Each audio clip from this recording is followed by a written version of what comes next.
One city was sealed in stone, one was swallowed by water, and one went below.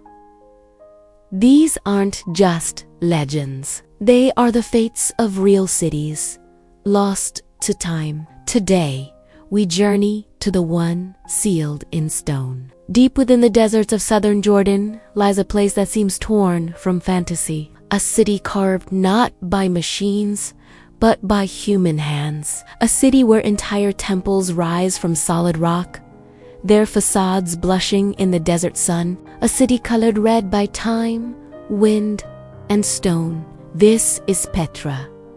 Known as the Rose-Red City, Petra was once a bustling metropolis, one of the most powerful trade capitals of the ancient world. Imagine its streets filled with merchants haggling over spices from the east, silks from China, and gold from Africa. It was a crossroads of culture, commerce, and power. Yet today, Petra stands silent, its markets empty, its secrets etched into the very stones it was born from. How was this incredible city built in such a hostile environment? Who were the ingenious people who lived here? And why did it vanish from the maps of the world for over 1,000 years? This is the story of Petra, the city lost to time. To find Petra, you must first navigate a labyrinth. The city is hidden within a maze of mountains and narrow canyons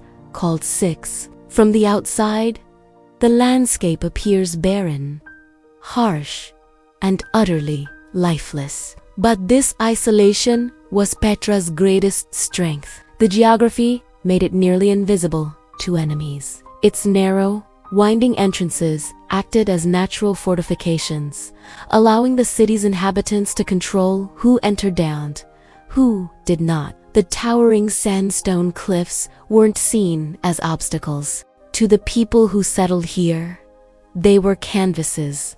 The builders of Petra were the Nabataeans, a nomadic Arab tribe who transformed themselves into master traders and brilliant engineers. They commanded the vital trade routes that connected the great empires of Arabia, Egypt, Rome, and the distant East.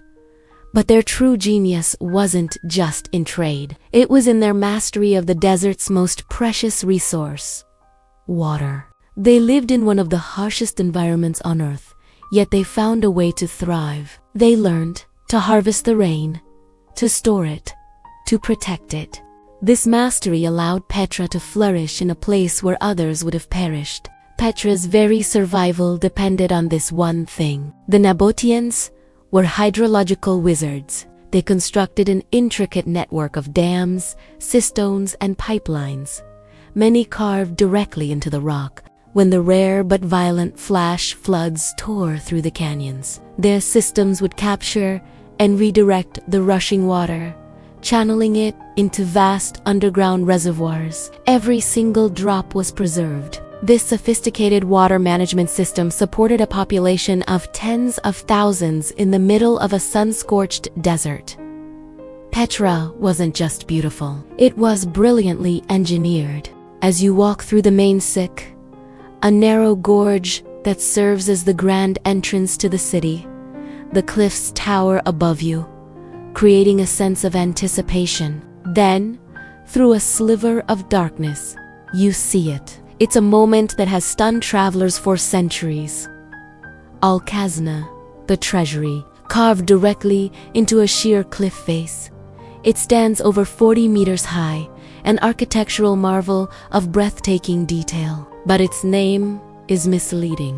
It was never a treasury filled with gold. Modern archaeology suggests it was a grand tomb, likely for a Nabataean king. Its facade is a fusion of styles: Greek columns, Egyptian motifs, and Nabataean artistry, all merging into one. A testament to Petra's global connections.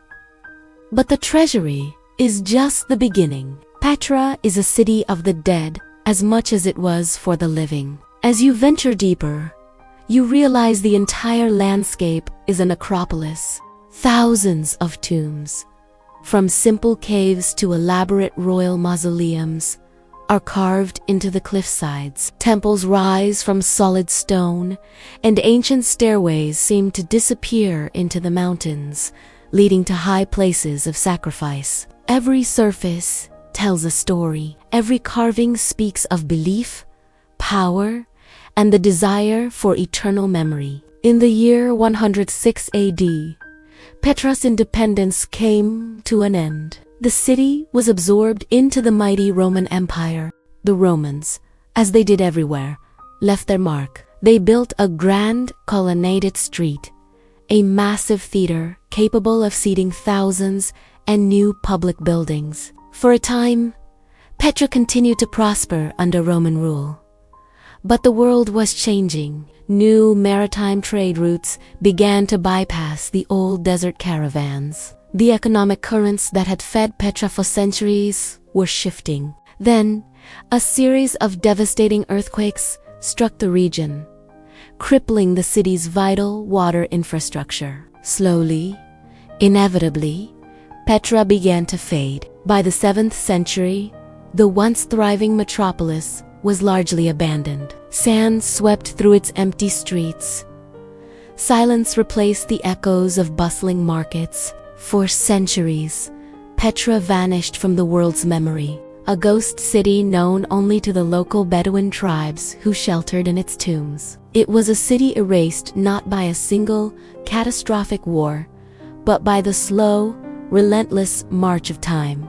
Then, in 1812, a Swiss explorer named Johann Ludwig Burck, disguised as an Arab scholar, heard whispers of a legendary lost city. He convinced a local guide to lead him to it, claiming he wished to make a sacrifice at a nearby shrine. What he found shocked the world. A city carved from rock, perfectly preserved by its secrecy and the dry desert air. Petra had returned from the realm of legend to the pages of history. Today, Petra is a UNESCO World Heritage Site and one of the new 7 wonders of the world. Millions of people flock here each year to walk through the sick and gaze upon the treasury, just as Burckhardt did over 200 years ago. But with this fame comes a new challenge. The sheer number of visitors, combined with natural erosion, puts the ancient city at risk. Preservation is now its greatest battle. Petra is more than just a collection of beautiful ruins. It's a powerful symbol of human ingenuity, of our ability to adapt and create wonders even in the most unforgiving of places. It's a city that was carved not to conquer nature, but to live in harmony with it. The rose-red city, half as old as time, still speaks to us through its stone, and those who take the time to listen to its silent stories will never forget it.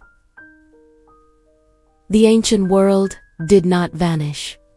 It withdrew. And what remains are the cities that refused to be forgotten. If you enjoyed this journey into the lost city of Petra, please consider subscribing for more stories from our ancient past. Hit the like button and let us know in the comments what ancient city you'd like us to explore next. Until then, history is always waiting for those who seek it.